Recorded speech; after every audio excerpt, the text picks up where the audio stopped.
नमस्कार दोस्तों, आपका स्वागत है अपने YouTube चैनल PFP में। आज हम बात करने वाले हैं इंडिया की सबसे बड़ी कंपनी रिलायंस इंडस्ट्रीज़ के बारे में। चार्ट पर यहाँ पर वीकनेस दिखाई दे रही है, तो ऐसे सिचुएशन में क्या करना चाहिए, बाय करें, सेल करें या होल्ड करें, और साथ ही साथ रिलायंस इंडस्ट्रीज़ के फ्यूचर के प्लान क्या दिखाई दे रहे हैं उसके बारे में भी हम चर्चा करने वाले हैं। क्योंकि हमने देखा पहले तो हमें जियो में स्टेक सेल देखने को मिला, उसके बाद कई सारे एक्विजिशंस देखने को मिले, जैसे कि नेटमेड्स का एक्विजिशन देखने को मिला, साथ ही साथ यहाँ पर फ्यूचर ग्रुप की बड़ी डील हुई थी। तो यहाँ पर और कौन से यहाँ पर डील्स हो सकती है, आगे आने वाले समय में हमें कौन से डील्स देखने को मिल सकते हैं, उसके बारे में हम बात करने वाले हैं। लेकिन उससे पहले अगर आपने चैनल को सब्सक्राइब नहीं किया है तो प्लीज सब्सक्राइब कीजिए और रेगुलर अपडेट्स पाने के लिए नोटिफिकेशन बेल को प्रेस कीजिए। साथ ही साथ टेलीग्राम चैनल को भी ज्वाइन कीजिए, जिसकी लिंक डिस्क्रिप्शन बॉक्स में दी गई है। तो आप देख सकते हैं, after acquiring a piece of Jio platforms, American private equity investor silver lake partners is in discussion with Reliance industry to buy a stake in its retail arm.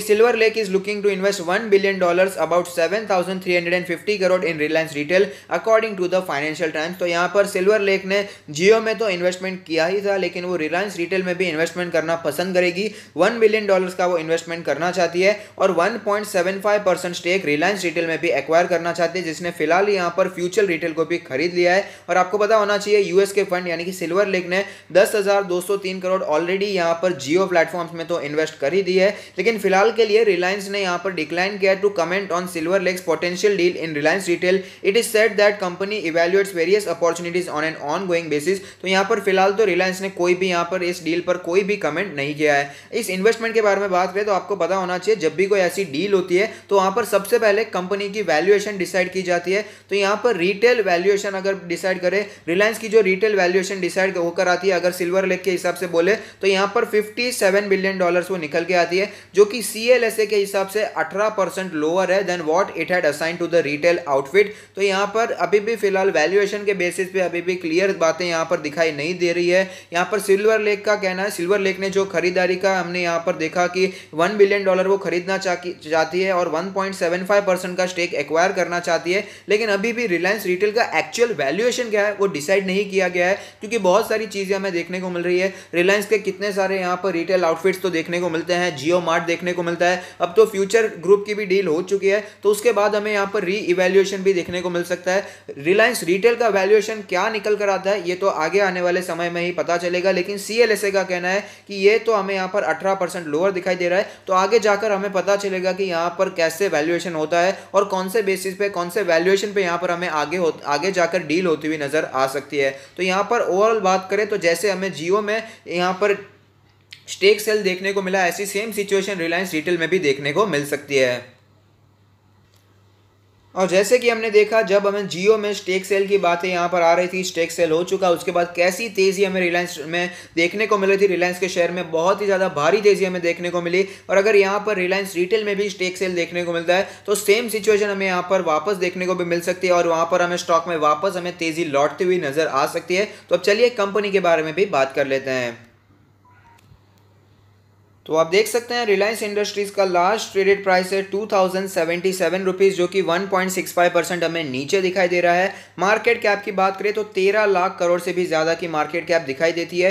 P ratio है 42.34। यहाँ पर इंडस्ट्री के पी से हम कंपेयर नहीं कर पाएंगे, क्योंकि काफ़ी ज़्यादा डाइवर्सिफाइड बिजनेस है। यहाँ पर ऑयल एंड गैस का बिजनेस है, पेट्रोकेमिकल का बिजनेस है, यहाँ पर साथ ही साथ रिलायंस रिटेल का बिजनेस है, जियो का बिजनेस है। तो हम यहाँ पर इंडस्ट्री के पी से बिल्कुल भी इसे कंपेयर नहीं कर सकते हैं, क्योंकि ऐसी कंपनी पहले कभी भी हमने देखी नहीं है जो कि इतनी ज्यादा डाइवर्सिफाइड दिखाई देती हो, रिटेल में भी कामकाज करती हो, टेलीकॉम में भी कामकाज करती हो, साथ ही साथ यहाँ पर ऑयल एंड पेट्रोकेमिकल में कामकाज करती हो। तो यहाँ पर इंडस्ट्री के पीई के साथ कंपेयर करना बिल्कुल भी यहाँ पर सूटेबल नहीं होगा। प्राइस टू बुक रेशियो है 3.06। डिविडेंड डील की बात करें तो 0.31% का है। डिलीवरेबल्स 37.88 हमें दिखाई देते हैं। तो अब चलते हैं चार्ट्स पर, वहां पर कैसी सिचुएशन बनी हुई है उसके बारे में भी बात कर लेते हैं। तो आप देख सकते हैं, मार्च की गिरावट के समय रिलायंस इंडस्ट्री में 3 डिजिट में आता हुआ नजर आया था, यानी कि 900 के आसपास स्टॉक ट्रेड करता हुआ नजर आया था, 1000 के भी नीचे आता हुआ नजर आया था। और उसके बाद जो तेजी हमें देखने को मिल रही है, आप देख सकते हैं भयानक तेजी यहाँ पर हमें देखने को मिल रही है, एकदम आग लगती हुई स्टॉक में नजर आ रही है। और जिसका रीजन जियो है, यहाँ पर जियो में तेजी देखने को मिली, उसके बाद ही यहाँ पर हमें रिलायंस इंडस्ट्री में तेजी देखने को मिली। जियो में स्टेक सेल की न्यूज आ रही थी, उसके बाद ही यहाँ पर हमें तेजी देखने को मिली थी। और आप देख पाएंगे जो इंपॉर्टेंट सपोर्ट था वो था इसका 20 डेज का ईएमए अब देख पाएंगे जो आपको यहाँ पर 20 डेज का ईएमए दिखाई दे रहा है वो एज अ इंपॉर्टेंट सपोर्ट हमें स्टॉक के लिए नजर आया था। इसी सपोर्ट के आसपास यहाँ पर इसी लाइन के आसपास स्टॉक सपोर्ट लेता था और वापस हमें स्टॉक में तेजी कंटिन्यू रहती हुई नजर आती थी। यही इसका काफी समय से सपोर्ट बनता हुआ नजर आ रहा है। लेकिन अगर करंट सिचुएशन के बारे में बात करें तो इसी लेवल के आसपास स्टॉक कंसोलिडेट करता हुआ नजर आता है। यहाँ पर स्टॉक सपोर्ट लेने की पूरी कोशिश कर रहा है लेकिन यहाँ पर थकान हमें स्टॉक में दिखाई दे रही है और जो क्लोजिंग देखने को मिली है फिलहाल तो हमें यहाँ पर 20 डेज के ईएमए के नीचे क्लोजिंग देखने को मिली है। अब देख पाएंगे क्लोजिंग है 2077 के लेवल के आसपास और जो यहाँ पर 20 डेज का ईएमए बनकर आता है वो है 2094 के लेवल के आसपास। लेकिन ज्यादा चिंता करने की जरूरत नहीं है, कोई बड़े मार्जिन से यहाँ पर हमें ये लेवल टूटता हुआ नजर नहीं आया है। अगर एक दो दिन और ये लेवल टूटता हुआ ही नजर आता है तो हम कह सकते हैं कि इसमें गिरावट कंटिन्यू रहती हुई नजर आ सकती है। अगर बात करें इंडिकेटर्स के बारे में तो आरएसआई का नंबर कैलकुलेट होकर आता है 49.84। अब देख पाएंगे काफी समय के बाद हमें यहाँ पर 49 का लेवल 50 का लेवल वापस देखने को मिला है। जून के महीने में अप्रैल के महीने में ये लेवल हमें देखने को मिला था, उसके बाद यहाँ पर तेजी ही देखने को मिली और काफी समय के बाद हमें आरएसआई नीचे आता हुआ नजर आ रहा है। तो यहाँ पर वीकनेस तो साफ साफ नजर आ रही है। अगर बात करें मनी फ्लो इंडेक्स के नंबर के बारे में तो मनी फ्लो इंडेक्स का नंबर कैलकुलेट होकर आता है 48.08। आप देख पाएंगे यहाँ पर भी काफी ज्यादा वीकनेस ओवर द टाइम हमें यहाँ पर देखने को मिली है। अगर बात करें एमएससीडी के बारे में तो एमएससीडी में फिलहाल जो क्रॉसओवर हमें चलता हुआ नजर आ रहा है वो क्रॉसओवर एक बियरिश क्रॉसओवर देखने को मिल रहा है, यानी कि सेल का सिग्नल काफी समय पहले देखने को मिल चुका था और उसके बाद स्टॉक में यहाँ पर वीकनेस भी हमें देखने को मिली है। बॉलिंजर बैंड के बारे में बात करें तो आप देख पाएंगे बॉलिंजर बैंड काफी ज्यादा हमें स्क्वीज होता हुआ नजर आ रहा है, यानी कि बॉलिंजर बैंड काफी ज्यादा छोटा होता हुआ नजर आता है। आप देख पाएंगे अपर बैंड का लेवल है 2146 का लेवल, मीडियन है 2108 के आसपास का लेवल। अगर बात करें लोअर बैंड के बारे में तो वो है 2069 के आसपास का लेवल। तो काफी ज्यादा हमें यहाँ पर बॉलिंजर बैंड स्क्वीज होता हुआ नजर आ रहा है। पहले जो इसका स्टैंडर्ड डिविएशन था काफी ज्यादा लंबा दिखाई देता था, काफी ज्यादा चौड़ा दिखाई देता था, लेकिन फिलहाल जो स्टैंडर्ड डिविएशन है काफी ज्यादा छोटा हो चुका है। उसका एक ही रीजन है, यहाँ पर कैलकुलेशन बॉलिंजर बैंड का जैसे किया जाता है। काफी दिनों से स्टॉक एक ही रेंज में ट्रेड कर रहा है तो यहाँ पर बॉलिंजर बैंड भी हमें स्क्वीज होता हुआ नजर तो आने ही वाला था। अगर बात करें यहाँ पर पिवट पॉइंट्स के बारे में तो आप देख पाएंगे पिवट लेवल कैलकुलेट होकर आता है 2092 के आसपास का लेवल। सपोर्ट की बात करें तो यहाँ पर 1988 का लेवल दिखाई देता है, उससे नीचे जाए तो 1896 का लेवल दिखाई दे रहा है। उससे नीचे जाने की जरूरत मुझे फिलहाल दिखाई नहीं देती है। ऊपर के रेजिस्टेंस के लेवल्स के बारे में बात करें तो 2184 के आसपास का रेजिस्टेंस हमें दिखाई दे रहा है, उससे भी ऊपर जाए तो 2288 का रेजिस्टेंस भी दिखाई देता है। तो यहां पर चलते हैं ऑल टाइम चार्ट पर, जहां पर एक कैंडल 1 मंथ को रिप्रेजेंट करेगी, जिससे हमें पता चलेगा स्टॉक ने कैसी मूवमेंट बनाकर दी है। तो आप देख पाएंगे धमाकेदार स्टॉक रहा है, मल्टी बैगर रिटर्न्स इसने बनाकर दिए हैं। लेकिन अगर आप ध्यान देंगे तो आपको पता चलेगा कि ये स्टॉक काफी समय तक एक ही रेंज में ट्रेड करा था, काफी सालों तक एक ही रेंज में ट्रेड करता हुआ नजर आया था। तकरीबन 5 से 6-7 साल एक ही रेंज में स्टॉक ट्रेड करा था और 2016 के एंड में हमें यहाँ पर जियो का आगमन होता हुआ नजर आया था और आप देख सकते हैं उसके बाद ही रियल तेजी देखने को मिली है। 2017 के बाद आप देख पाएंगे हमें स्टॉक में जो तेजी देखने को मिल रही है। उसके बाद मार्केट में क्रैश आया तो सब में यहाँ पर गिरावट तो आनी ही थी, उसके बाद वापस बाउंस बैक भी देखने को मिला और बाउंस बैक का रीजन भी हमें यहाँ पर जियो ही देखने को मिला था। ये तो आपको भी मानना ही पड़ेगा, स्टेक सेल हुआ, इसी वजह से हमें यहाँ पर ऊपर जाता हुआ स्टॉक नजर आया था, वरना स्टॉक में गिरावट कंटिन्यू रह सकती थी या फिर हमें कंसोलिडेशन दिखाई दे सकता था। लेकिन जो इतनी भयंकर तेजी देखने को मिल रही है उसके पीछे का एकमात्र रीजन यहाँ पर जियो का स्टेक सेल है, हम कह सकते हैं। तो यहाँ पर तेजी ओवरऑल हमें देखने को मिल रही है रिलायंस इंडस्ट्रीज में, उसके पीछे बहुत ही बड़ा हाथ है जियो का, यानी कि जियो एक माध्यम बना है रिलायंस इंडस्ट्री में तेजी का, ये तो आपको मानना ही पड़ेगा। और यहाँ पर रिलायंस रिटेल भी आगे आने वाली तेजी का माध्यम बन सकता है, उसकी न्यूज भी हमने यहाँ पर पढ़ ली है। तो ऐसी सिचुएशन में क्या करना चाहिए, बाय करे, सेल करे, होल्ड करे। तो जिन्होंने ऊपर पोजीशन बनाकर रखी है तो वैसे भी आपको ज्यादा लॉस तो नहीं हो रहा होगा।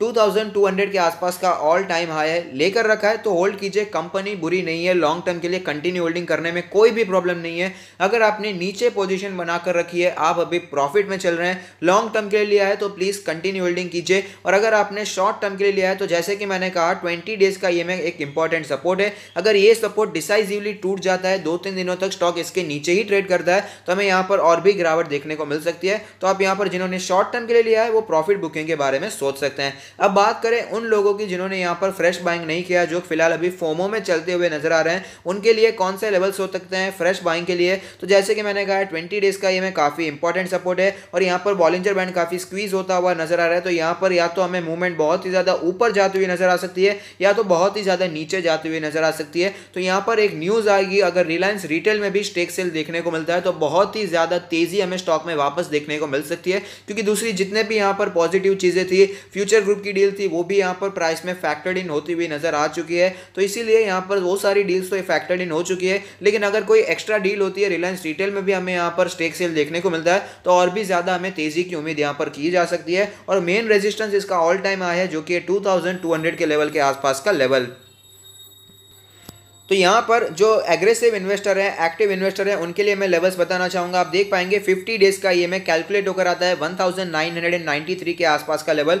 तो अगर आपको स्टॉक कहीं पर भी 2000 से करके 2050 के आसपास नजर आता है तो वहां पर आप बाइंग के बारे में सोच सकते हैं। वहां पर आप एग्रेसिव इन्वेस्टर, एक्टिव इन्वेस्टर यहाँ पर इन्वेस्टिंग करना शुरू कर सकते हैं, बाय एंड डिप्स करना शुरू कर सकते हैं। लेकिन जो वेट करना चाहते हैं, जो कंजर्वेटिव इन्वेस्टर होते हैं नेचर से, उनके लिए भी लेवल्स में जरूर बताऊंगा, जो कि है 100 डेज का ये में, जो कि फिलहाल कैलकुलेट होकर आता है 1826 के लेवल के आसपास। तो अगर आपको स्टॉक कहीं पर भी 1800 से 1900 के आसपास दिखाई देता है तो वहां पर आप बाइंग शुरू करने के बारे में सोच सकते हैं। हालांकि मेरा पर्सनली ओपिनियन ये है कि 2000 का लेवल टूटेगा ऐसा मुझे कम दिखाई देता है, क्योंकि फिलहाल रिलायंस काफी स्ट्रांग होता हुआ नजर आ रहा है। यहां पर बहुत बड़ी जो प्रॉब्लम थी रिलायंस में वो यही थी कि कंपनी पर कर्जा बहुत था, और जियो के स्टेक सेल के बाद ये भी प्रॉब्लम हमें कम होती हुई नजर आ रही है। और यहां पर 50 डेज का ये में भी बनकर आता है। लेकिन ये तो बात तो मैं मानता हूं कि अगर मार्केट में गिरावट आती है, कोई यहां पर नेगेटिव न्यूज आ जाती है, यूएस मार्केट्स में कोई हलचल हो जाती है, तो कुछ भी हो सकता है। यहां पर स्टॉक मार्केट यहां पे वापस नीचे आता हुआ भी नजर आ सकता है। तो रिलायंस में भी गिरावट ऑफकोर्स आ ही सकती है। लेकिन ओवरऑल अगर बात करें तो ये जो 2000 का लेवल है, काफी स्ट्रांग लेवल हमें यहां पर दिखाई दे रहा है।